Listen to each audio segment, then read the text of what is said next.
Sobat Maestro, sesaat lagi kita akan bersama-sama mengikuti ibadah raya bersama Gereja Bethany Fresh Anointing. Selamat mendengarkan.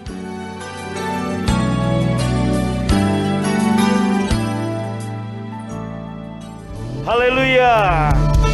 Terima kasih untuk pagi ini Tuhan, kami bersyukur, kami diberkati dengan hadirat-Mu. Engkau sungguh baik. 2 tahun masa pandemi ini, Engkau tetap baik bagi kami, sebab Engkau memberkati kami. Sampaikan firman-Mu, kami siap diberkati, urapi hamba-Mu, urapi kami semua, jemaat Tuhan dalam ibadah online 20 Maret 2022. Kami percaya dalam nama Yesus, sekalipun online, live streaming dari Balaria, Bapak Ibu ada di rumah, tapi firman Tuhan Roh Kudus menjamah Anda di rumah-rumah. Dalam nama Yesus yang percaya diberkati, lambaikan tangannya dan sama-sama berkata amin. Lebih mantap lagi katakan amin. Tepuk tangan paling meriah katakan haleluya. Amin. Shalom. Kurang mantap shalom. Baik. Haleluya. Gimana kabarnya? Amin. Haleluya. Semua diberkati Tuhan. Tos jarak jauh. Juga untuk jemaat yang di rumah, halo, shalom, amin. Silakan duduk saudara. Haleluya.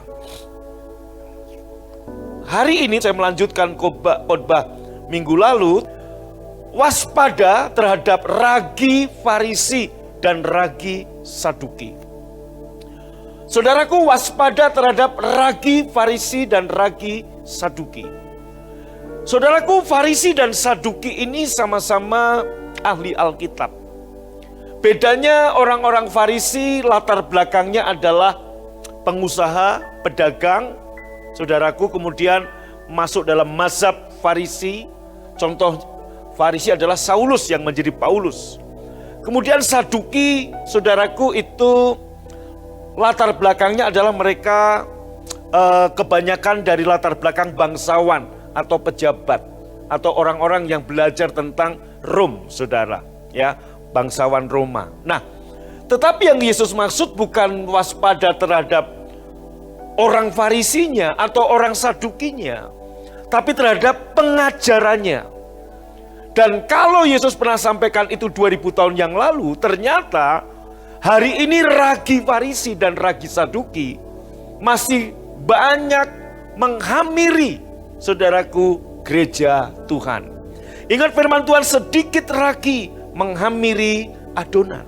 Jadi sedikit ragi Farisi, maka adonan Injil Yesus Kristus bisa, saudaraku, terhamiri alias rusak. Maka Bapak Ibu, kita berdiri di perjanjian yang baru, jangan campur, jangan siksak ke perjanjian yang lama. Bukan berarti saya nggak bicara soal kitab, tapi saya bicara soal covenant, ya. Kitab itu testament, tapi perjanjian yang saya maksud adalah covenant. Ada old covenant dan ada new covenant. Old covenant perjanjian antara Allah dengan bangsa Israel, bukan dengan bangsa Indonesia. Di mana? Di Gunung Sinai. Maka tertulis 10 hukum Taurat. Lah kita orang Indonesia coba-coba mau melakukan perjanjian yang orang Israel aja nggak bisa. Apalagi kita orang, saudaraku, Holis, ya, orang Cimahi, saudara. Betul, udah Cimahi masuk gang lagi. Nah, saudara, ya Cigondew, ndelesep-ndelesep, nggak bisa. Ya, maka kalau ada orang ngomong kita akan melakukan hukum Taurat, saudaraku, sombong, nggak akan bisa. Halo, jangan saudaraku seperti Adam dan Hawa lagi menyombongkan diri makan buah yang terlarang, saudara, ya. Orang Israel di Gunung Sinai juga begitu. Kami akan melakukan segala perintahmu, bla bla bla bla bla. Nggak usah nunggu 1 bulan, besok lusa udah gagal, ya. Halo, betul, saudara. Anda melanggar satu hukum, Anda melanggar semuanya. Amin. Oke, yuk kita lihat, saudara, ayatnya. Dalam Matius 16 ayat 6, Yesus berkata kepada mereka, berjaga-jagalah dan waspadalah terhadap ragi orang Farisi dan ragi orang Saduki. Nah, saudaraku, ingat bahwa hukum Taurat hidup bukan dengan iman, tapi dengan perbuatan. Ya, dasar hukum Taurat adalah siapa yang berbuat, itu yang dapat berkat. Pertanyaannya, apa ada yang bisa melakukan hukum Taurat sepenuhnya? Nggak ada. Jangankan saudara dan saya, jangankan Mpok Seli. Om Musa, kakek Musa nggak bisa. Apalagi cicitnya Musa, gugus, mana bisa. Haleluya, ini cicit jauh saudaraku. Saking jauhnya nggak ada dalam silsilah. Nah, apalagi gitu, nggak akan bisa. Halo?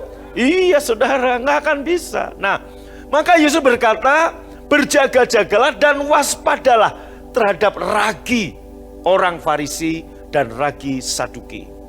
Saudaraku, yuk kita lihat dalam Imamat 2 ayat 11. Bagaimana cara kita menghormati Yesus? Tahukah siapa Yesus? Yesus adalah korban Paskah kita. Yesus adalah korban sajian yang kita persembahkan kepada Tuhan. Yesus adalah korban anak domba Allah untuk kita. Jadi Yesus adalah korban sajian. Katakan Yesus adalah korban sajian. Nah, Bapak Ibu, firman Tuhan berkata, janganlah memberi ragi pada korban sajian yang kamu persembahkan. Karena korban bakaran bagi Allah, baca sama-sama, harus tanpa ragi ataupun madu. Nggak boleh ada ragi, nggak boleh ada madu. Kalau roti yang ada raginya dan ada madunya namanya kue donat, saudaraku. Ini nggak boleh ada ragi, nggak boleh ada madu. Korban itu harus roti yang tidak beragi. Nah, maka kita, saudaraku, ya perjamuan kudus ini namanya dalam bahasa orang Israel roti matzah, saudara, matzah. Itu ditusuk-tusuk, dipanggang, ada lubang-lubangnya. Saudaraku, berbicara apa? Yesus tubuhnya dibakar, ditusuk-tusuk. Amin. Dan oleh bilur-bilurnya kita menjadi sembuh. Maka roti yang kita makan harus roti yang tidak beragi. Ini bicara apa? Yesus anak domba Allah. Katakan amin. Haleluya. Ya. Janganlah memberi ragi kepada korban sajian.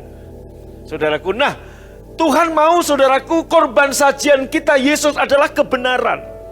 Kebenaran tanpa ragi. Yang Tuhan mau Anda hidup dalam kebenaran tanpa ragi Farisi maupun ragi Saduki. Maka Bapak Ibu begini, pengajaran yang salah, asupan yang salah akan membentuk cara pandang yang salah dan juga akan membuat keputusan yang salah. Saya pun juga dulu korban asupan-asupan yang salah dari pendeta-pendeta yang lebih senior dari saya. Ini mempengaruhi saya cara memandang, mempengaruhi saya cara melihat Yesus. Maka Bapak Ibu, begitu Tuhan membukakan tentang New Covenant, saudaraku, saya mendalami, saya menggeluti, saya belajar, dan saya melihat ternyata banyak hal bahwa apa yang saya terima dan saya ajarkan dulu ke jemaat itu masih ada campuran ragi. Nah, Tuhan gak mau, harus korban yang murni, roti yang tidak beragi. Dan roti yang tidak beragi adalah tubuh Yesus. Yesus adalah kebenaran. Jadi firman-Ku adalah kebenaran tanpa ragi. Katakan amin. Contoh Bapak Ibu, ragi-ragi yang kita terima. Yuk kita lihat dalam Mazmur pasal 23. Saudara, Anda tahu, Anda klik di Google, maka Anda akan temukan, saudaraku, khotbah tentang gembala yang dalam tanda kutip baik, tapi sedikit tidak baik. Baca sama-sama Mazmur 23, 1, 2, 3. Aha, takkan kekurangan aku. Tapi kita mendengar khotbah ragi. Tuhan adalah gembalaku yang mematahkan kakiku, saudaraku. Kok enggak amin? Betul? Loh, saudaraku, saya mau tanya, Anda klik di Google. Saya lihat di Google, saudaraku, khotbah gembala yang mematahkan kaki dombanya yang nakal, saudara. Betul apa betul? Kemudian, enggak, saya mau tanya Anda, benar enggak? Itu khotbah banyak kan?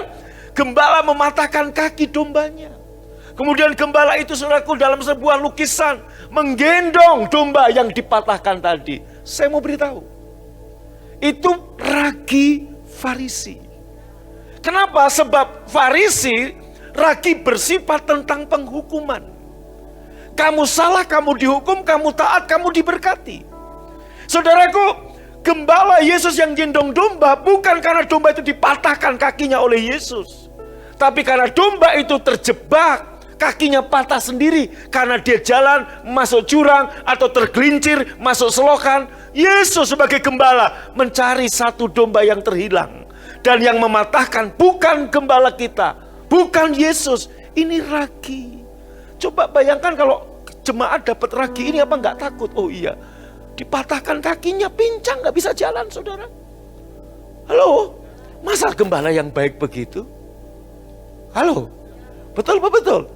Dan ini masuk, saudaraku, secara masif, sistematis, terstruktur.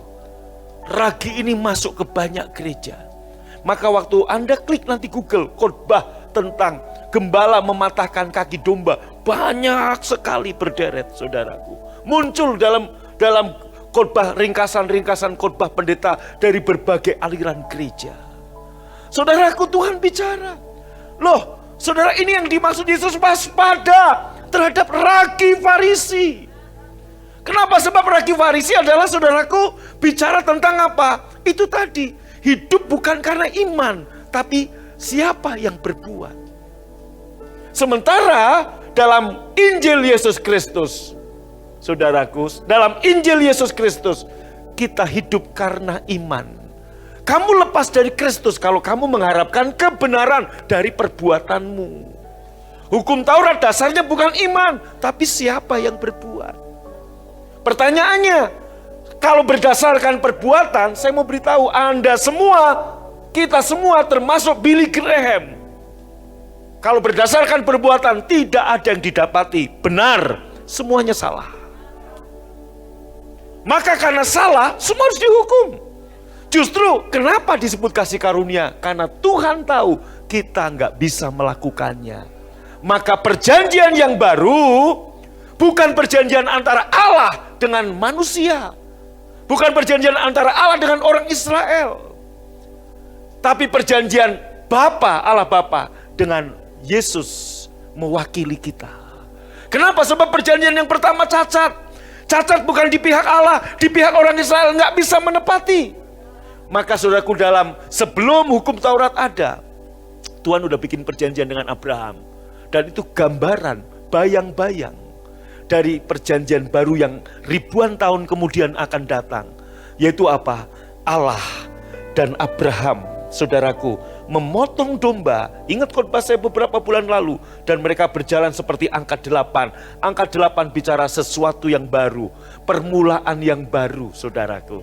Halo? Nah, Bapak Ibu, paradigma yang baru. Nah, itu angka 8. Tetapi saudaraku, menjelang perjanjian darah itu dimulai, Abraham dibuat tertidur oleh Tuhan. Abraham tidur, dan kemudian kita lihat tiang awan dan tiang api berjalan melewati korban-korban tersebut. Siapa tiang awan?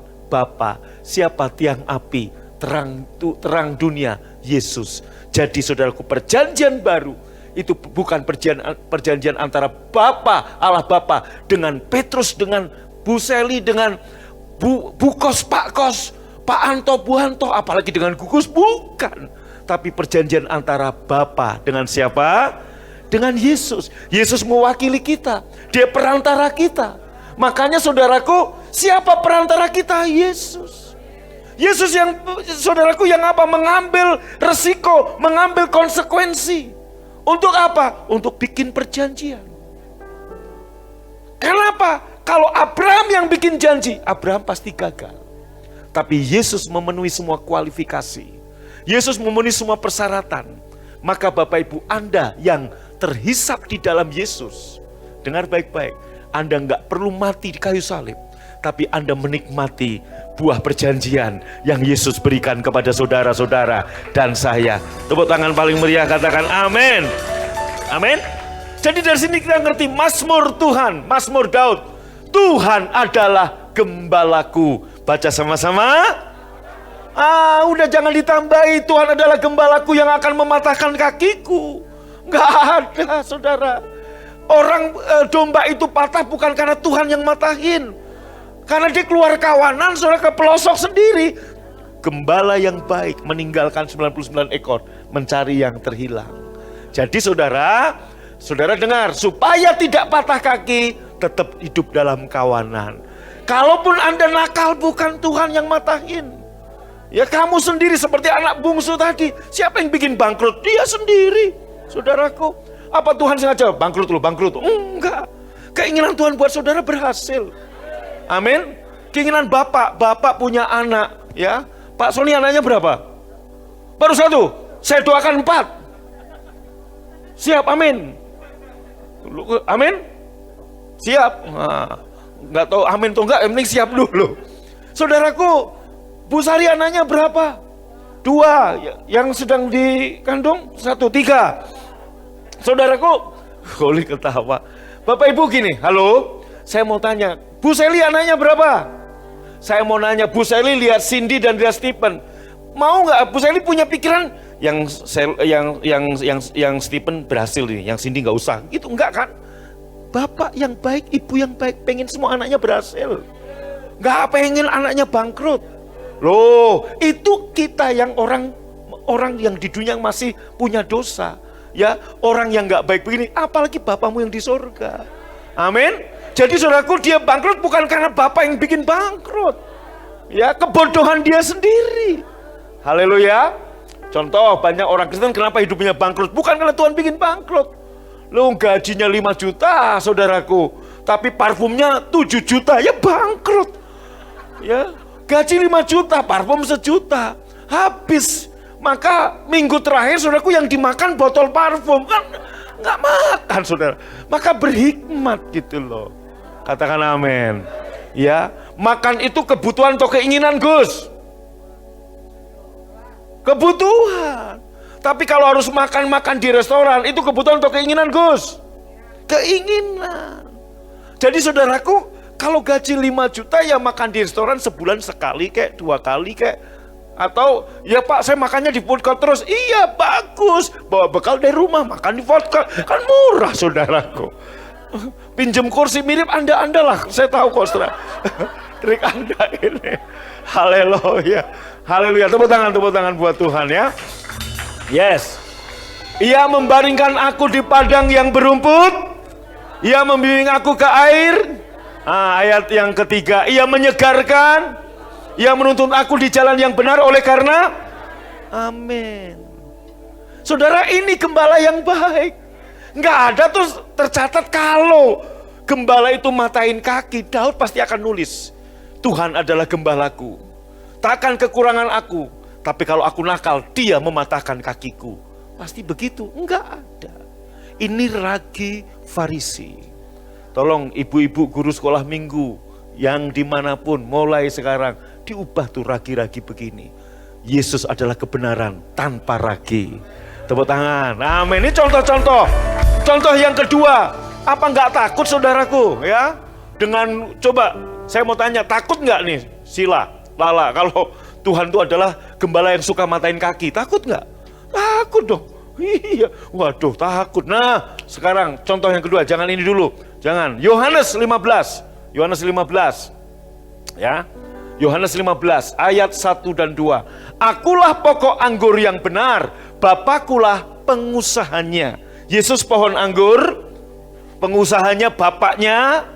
Kemudian saudaraku ayat keduanya, kamu ranting. Nah, setiap ranting baca 2, 3. Dipotongnya. Dan setiap ranting yang berbuah supaya lebih banyak berbuah. Ini ragi Farisi, saudaraku. Ya, dipotong. Yang nggak berbuah dipotong. Gugus nggak ada buahnya, sembelih aja potong, kan gitu kan? Ini ragi Farisi. Halo, Saya dengar ini dari zaman mahasiswa, saya bertobat. Takut loh sama ayat ini, saudaraku. Pembimbing saya bilang, harus berbuah, harus berbuah. Kalau nggak buah, Tuhan potong. Widuh.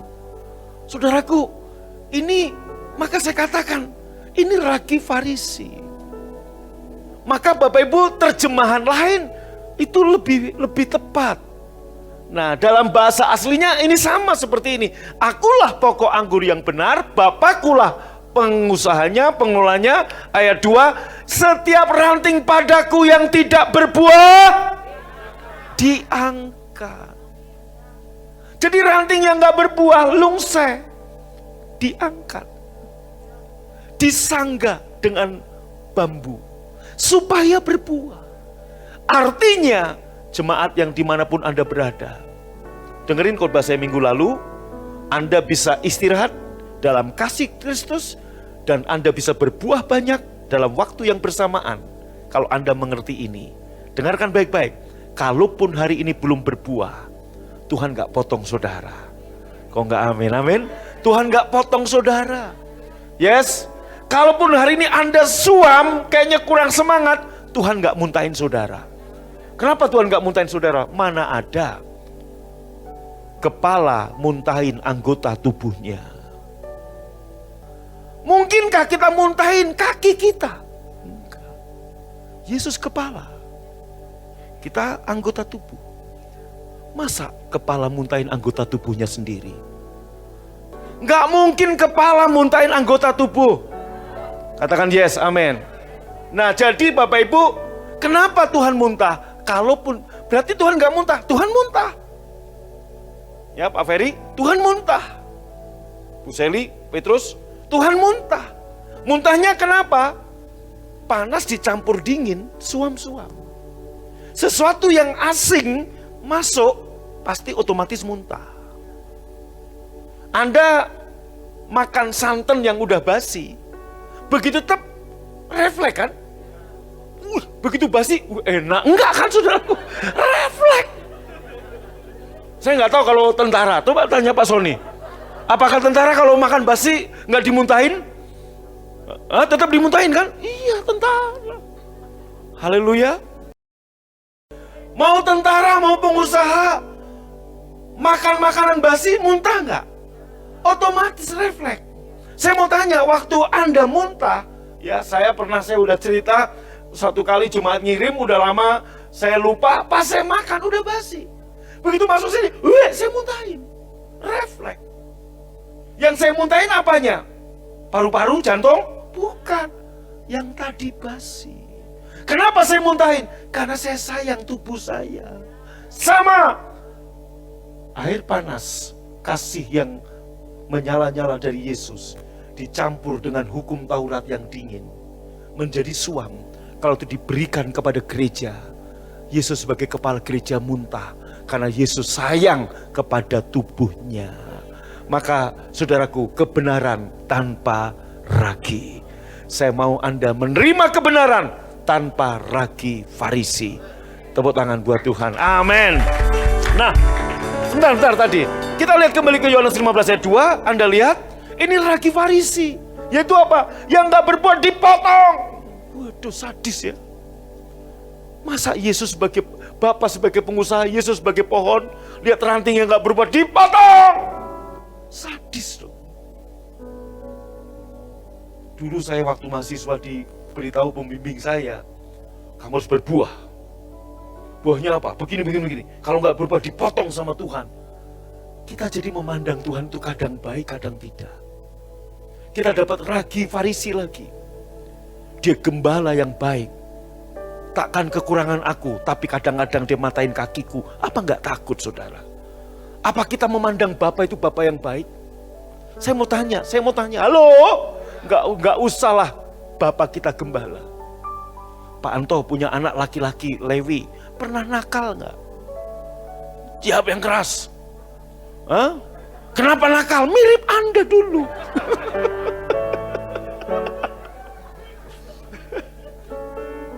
Saya mau tanya Pak Anto, waktu anakmu nakal, Lewi nakal, kamu patahin kakinya? Hah? Waduh, Bapak yang kejam ini. Enggak alkitabiah, dididik, dibimbing. dengan Roh Kudus. Masa roh? Aduh, haleluya. Pak Sony anak perempuannya pernah nakal? Bu Elin pernah nakal anaknya? Ya, anaknya laki atau perempuan? Laki perempuan. Yang laki pernah nakal? Sama Eko dipatahin kakinya? Sama Pak Eko enggak? Pak Sony matain tangannya? Enggak. Steven pernah nakal enggak Bu Seli? Sering ya? Mirip ibunya ya? Nah itu dia. Apa sama bapaknya dipatain kakinya? Tidak. Kita tanya Holy.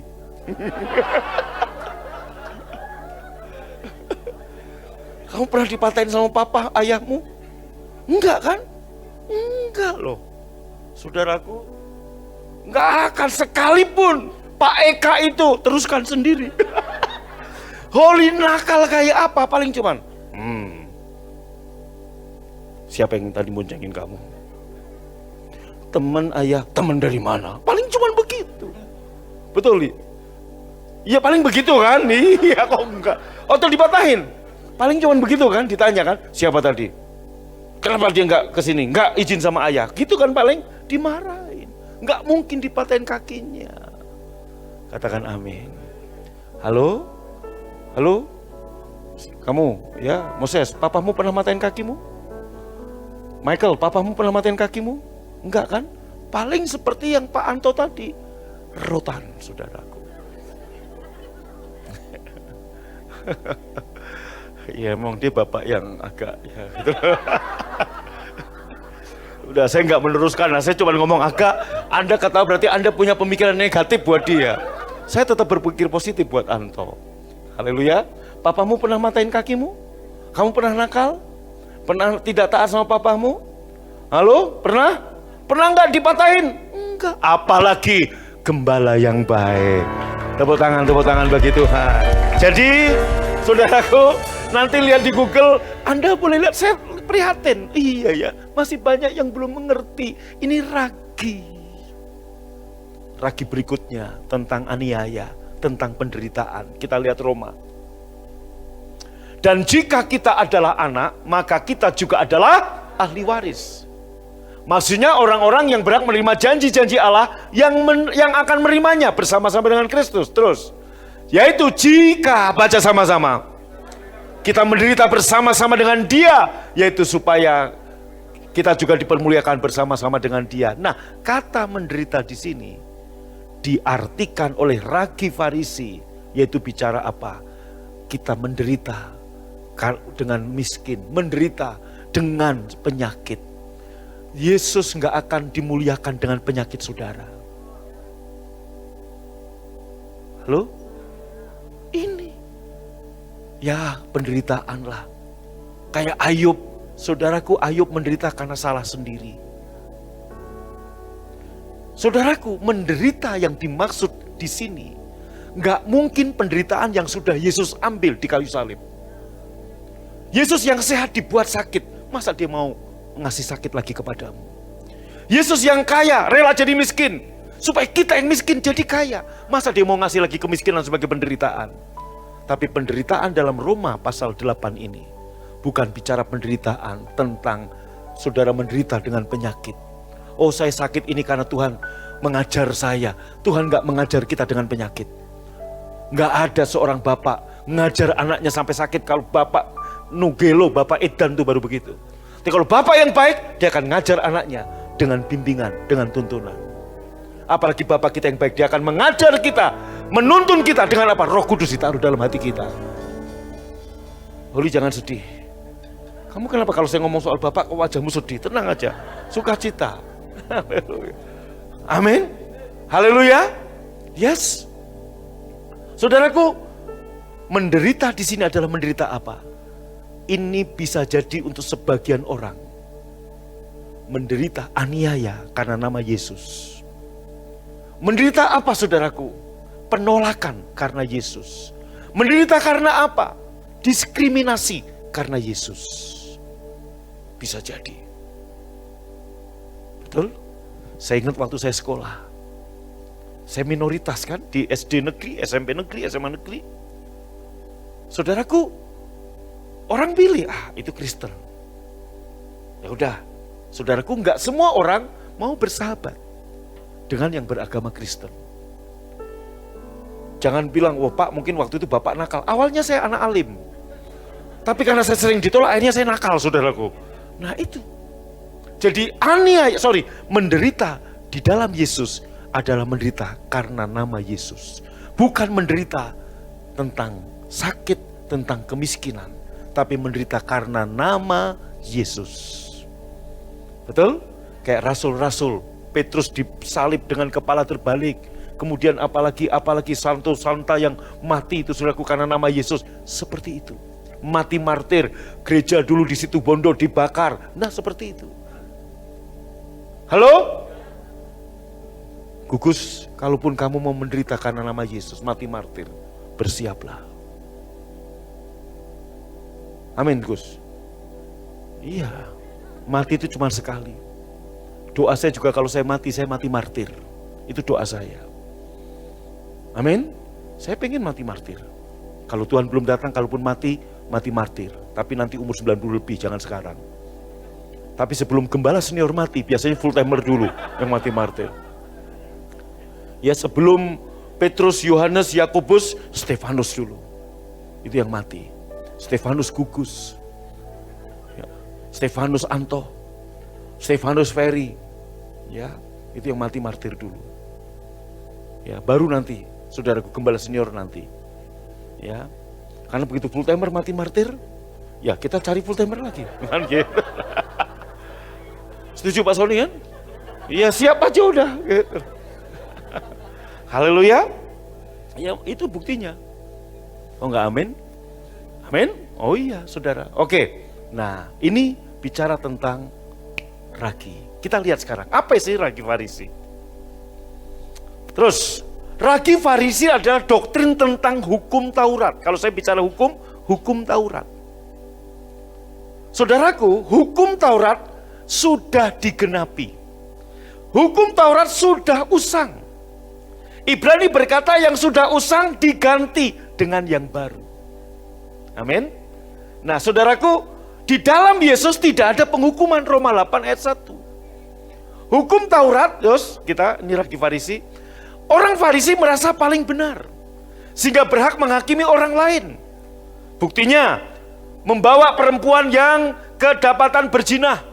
Betul? Dihadapkan pada Yesus dan berkata, hukum Musa, maksudnya hukum Taurat, rajam dia. Pertanyaannya, ini perempuan berzina memang sendirian atau ada pasangannya? Jawab dong. Entah dia lesbi, entah dia normal, pasti ada pasangannya. Kenapa yang dibawa kok cuma sendiri?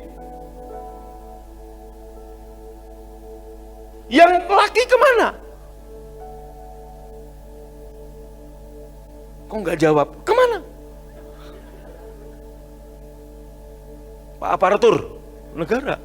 Ini perempuan berzina sama siapa? Mana laki-lakinya? Ayo kemana? Kok cuma satu yang dihukum? Lu yang berdosa siapa? Yang salah siapa? Emang sendirian? Kalau dia pelacur, ada yang melacur, ada yang datangi. Nah kalau pelacur buka praktek gak ada yang datang, gak ada kan? Dia berzina masa sendiri? Gue berzina sendiri, sama siapa sendiri? Gak ada. Tapi kenapa yang dihukum sendiri? Itu orang Farisi. Jangan-jangan yang membawa wanita ini kepada Yesus, salah satunya itu yang berzina dengan dia. Seret, menghakimi, merasa paling benar. Dan dalam pandangan dia, orang-orang Farisi itu, dosa ini dosa yang paling besar. Tapi apa yang Yesus katakan? Aku pun tidak menghukum engkau. Maka Yesus berkata begini, siapa yang tidak berdosa, duluan yang lempar batu. Semuanya berdosa. Anda tahu, Yesus nulis di atas batu. Betul? Yesus nulis di atas batu. Diam aja. Ini bicara apa saudaraku? Anda lihat. Karena dia bicara hukum, Yesus bicara hukum. Ini bicara apa? Jari Tuhan nulis 10 hukum. Dan itu gak berlaku. Tapi hukum perjanjian yang baru ditulis dengan darahnya. Mestinya ada pasangannya yang berzina, tapi nggak dihukum. Semua orang Farisi menghukum. Saya mau beritahu saudara, ini dianggap manusia dosa paling jahat.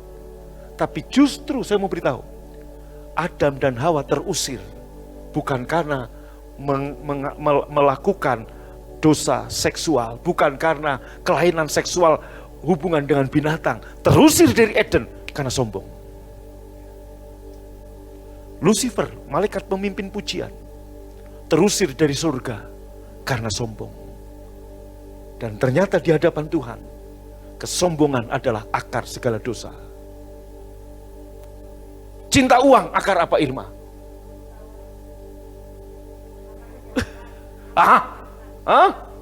Benar. Halo? Gemar pamer rohani. Dengan atribut-atribut. Ini orang-orang Farisi. Sampai sekarang di Yahudi masih ada. Kalau di sana udah jelas. Di Indonesia kan nggak ada Pak pakai pamer-pamer. Iya, tapi pamer rohani bicara apa? Dia bangga dengan apa yang sudah buat. Dengan doa puasa dia banggakan. Gue puasa lebih dari orang lain. Gue lebih kudus dari orang lain. Gue lebih dekat kepada Tuhan daripada orang lain. Kenapa kamu lebih dekat? Karena saya tinggal di apartemen lantai 27 dan paling atas saya. Maka saya dekat dengan Tuhan. Saudaraku, ada orang-orang yang merasa begitu. Haus pujian dan penghormatan. Halo? Oh iya, membawa manusia pada dirinya. Oh, satu-satunya the man of God cuman saya. Don't touch me. Wah, saudaraku, nggak mau disentuh kayak udah orang paling hebat. Betul? Oh iya. Maka Injil Yesus Kristus nggak membawa orang pada diri kita sendiri. Saya beritahu kita semua the man of God. Roh Kudus yang ada dalam diri saya, dengan dalam diri Anda, dengan dalam diri Benny Hinn, Billy Graham, sama. Apa bedanya? Roh Kudus yang memakai Benny Hinn, Roh Kudus juga memakai saudara. Masalahnya saudara mau nggak dipakai Tuhan? Sama. Nggak ada. Oh, Benny Hinn sakti, saya kurang sakti. Kita sama-sama sakti karena Yesus ada dalam diri kita. Pegang ini saudara. Haleluya. Maka kalau kita mengerti ini, kekaguman kita kepada hamba-hamba Tuhan hebat. Hanya sebatas, oh begitu aja. Tapi bukan kekaguman yang berlebihan. Maka masa karismatik sudah selesai. Ini masa generasi tanpa wajah. Kembali segala pujian kemuliaan hanya untuk Tuhan. Tepuk tangan buat Tuhan, katakan amin. Next saudara. Lebih mementingkan adat istiadat daripada kasih. Betul? Anda lihat saudaraku. Lebih mementingkan adat istiadat daripada kasih. Ini orang Farisi. Yang gagal mematuhi hukum, dihukum. Tidak diberkati. Tapi yang bisa mematuhi hukum, dibebaskan dan mendapat berkat. Ini hukum. Namanya hukum. Makanya tahta Yesus namanya tahta apa? Namanya tahta kasih karunia. Siapa yang datang mendapat? Kalau tahta pengadilan, semua orang yang datang diadili. Kalau benar dibebaskan, salah dihukum. Pertanyaannya apakah kita semua benar? Nggak ada. Jadi kita semua layak dihukum. Kalau kita datang ke tahta pengadilan. Tapi karena kita datang ke tahta kasih karunia. Kenapa kita datang ke tahta kasih karunia, Budini? Karena Budini nggak bisa dengan kebaikan Budini untuk menerima kasih karunia.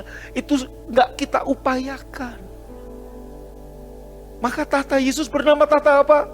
Kasih karunia. Nah, ragi Farisi ini yang bisa mematuhi hukum dibebaskan. Yang bisa mentaati hukum dapat berkat. Makanya ibadah tujuannya supaya diberkati. Makanya pendeta-pendeta hari ini punya dua cara untuk supaya jemaat beribadah. Ngiming-ngimingin, kalau kamu mau diberkati, ayo ibadah. Kamu nggak ibadah, nanti kamu dihukum loh. Nakut-nakutin atau ngiming-ngimingi. Akhirnya motivasinya bukan kerelaan. Sama kita ibadah dalam Old Covenant motivasinya karena takut akan Tuhan. Kalau nggak ibadah dihukum.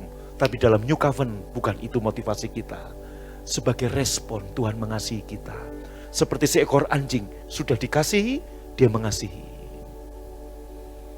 Amin. Next saudara. Oke. Ragi Saduki adalah ragi humanisme. Ini masuk akal. Next. Ya. Orientasi kepada uang, kepada cinta uang. Sikap skeptis pada isi kitab suci dan kuasa Allah. Dia nggak percaya tentang kebangkitan Yesus. Dia nggak percaya, saudaraku, Allah jadi manusia. Itu ragi Saduki. Dia nggak percaya pada, saudaraku, kasih Allah yang luar biasa. Dia nggak percaya pada kebangkitan. Maka pernah debat. Dia pernah ngomong. Dia pernah menguji Yesus. Ada perempuan kawin dengan kakak adiknya dan lima-limanya mati. Nanti di tubuh kebangkitan, siapa suami dari perempuan ini? Yesus ngomong, sesat kamu. Di surga nggak ada kawin mengawinkan. Amin. Haleluya. Jadi mau gugus mati martir di surga, bukan ketemu bidadari terus kawin, nggak ada, saudaraku. Di surga nggak ada kawin mengawinkan. Kalau mau kawin di bumi, Gus. Semangat sekali Gus ya. Amin. Nah, humanisme apa Pak Ragi Saduki? Ini dengar. Ini viral. Ada pengajaran viral di media sosial. Contoh ragi humanisme. Yang lagi viral, bicara soal uang aja. Kalau kamu ngasih perpuluhan gak cukup untuk hidupmu, jangan kasih perpuluhan. Kenapa? Untuk kamu dulu. Humanisme. Bukan melakukan firman, tapi toleransi kepada humanisme. Kenapa? Masuk akal. Iya, kita untuk diri sendiri aja gak cukup, gimana kasih perpuluhan? Justru firman Tuhan berkata, ujilah aku. Waktu kamu merasa untuk kamu aja gak cukup, tapi kamu nabur buat Tuhan. Mazmur 126, siapa yang menabur dengan air mata akan pulang dengan sorak-sorai. Saya membuktikannya. Dari zaman saya full timer, dari zaman sebelum full timer, dari zaman saya mahasiswa, saya lakukan ini. Dan saya melihat Tuhan memberkati saya berlimpah-limpah. Saudaraku, waktu saya kuliah, saya tutup dengan kesaksian. Saya dikirim om saya 50.000 sebulan. Saya potong perpuluhan 5.000 tinggal 45. Saya kos di Cikaso, kampus saya di Dago. Dari Cikaso ke Dago itu jauh. Nggak cukup. Tapi saya bilang, Tuhan, nggak dipotong aja cukup, apalagi dipotong. Saya punya pemikiran, sama-sama nggak cukup. Saya mau, karena cinta saya kepada Tuhan, saya tabur. Dan saya lihat apa yang saya tabur, tahun 85 sampai hari ini, Tuhan memberikan tuaian lebih. Tapi kalau orang Saduki, humanis, saudaraku, kalau untuk kamu aja nggak cukup, untuk apa kita memberi kepada Tuhan? Lebih baik untuk kamu dulu. Itu humanis, masuk akal. Memang saudaraku, humanis harus yang masuk akal. Tetapi inilah ragi Saduki, ragi Farisi. Tuhan mau kebenaran tanpa ragi dalam hidup saudara. Kurang mantap aminnya. Haleluya. Hati-hati dengan ragi Farisi, hati-hati dengan ragi Saduki. Tepuk tangan buat Tuhan. Bangkit berdiri. Haleluya. Ku mengangkat wajahku, memandang keindahan-Mu, Yesus. Syukur bagi kesetiaan-Mu di sepanjang hidupku. Amin. Dan ku angkat tanganku ke tata kasih dan karunia-Mu. Tak sekalipun Kau tinggalkanku, Yesus sahabatku. Mari yang di rumah bangkit berdiri, angkat tanganmu dan berkata, ku mengangkat wajahku, memandang keindahan-Mu, Yesus. Syukur bagi kesetiaan-Mu di sepanjang hidupku, dan ku angkat tanganku,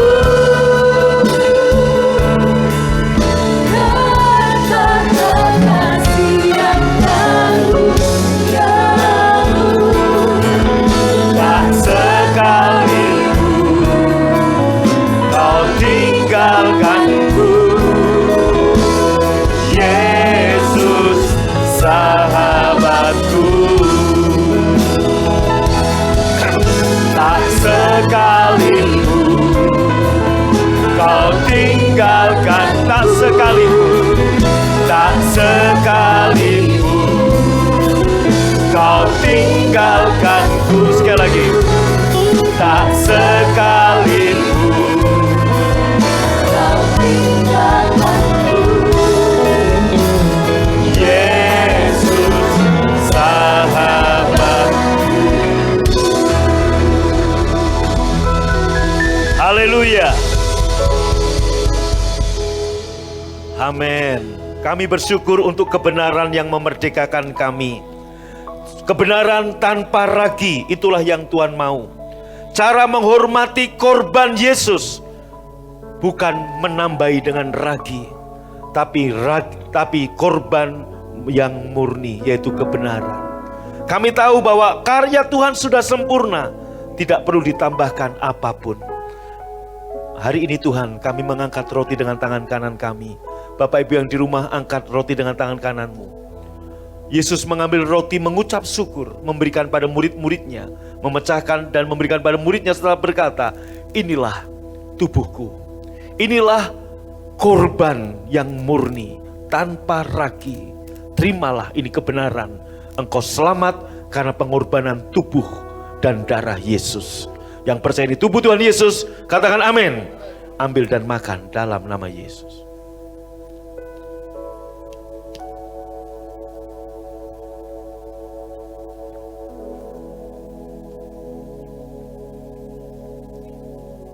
Mari angkat cawan dengan tangan kanan saudara. Yesus mengambil cawan, sudah makan, memberikan pada murid-muridnya, dan berkata, inilah cawan perjanjian baru yang dimeteraikan oleh darahku. Ambillah, minumlah. Bapak Ibu yang percaya ini darah Tuhan Yesus, ambil dan minum dengan hormat dalam nama Yesus. Haleluya. Angkat tanganmu, naikkan syukurmu. Saya berdoa sekali lagi, Anda memahami dimensi salib Injil Yesus Kristus, baik yang vertikal maupun horizontal. Dan hari ini Anda memahami untuk hati-hati dengan ragi Farisi dan ragi Saduki. Terimalah hanya kebenaran yang murni tanpa ragi, sebab kebenaran yang murni itulah yang memerdekakan Bapak Ibu Saudara. Terima kasih untuk firman-Mu, terima kasih untuk tubuh dan darah-Mu. Dan sebagai tanda syukur kami menyembah Tuhan dengan harta kami. Berkati semua tangan yang memberi, yang menabur 30, 60, 100 kali ganda. Mereka yang mengembalikan persepuluhan, berkati juga mereka. Dan sebelum kami pulang, kami terima berkat Tuhan. Angkat tanganmu, buka hatimu. Terimalah berkat yang berlimpah-limpah dari Bapa di surga. Cinta kasih dari Tuhan Yesus dan persekutuan yang manis dari Roh Kudus menyertai memberkati engkau dari sekarang sampai selama-lamanya. Yang percaya dan diberkati berkata amin. Sobat Maestro, Anda baru saja mendengarkan ibadah raya bersama Gereja Bethany Fresh Anointing. Terima kasih atas kebersamaan Anda. Selamat hari Minggu dan Tuhan Yesus memberkati.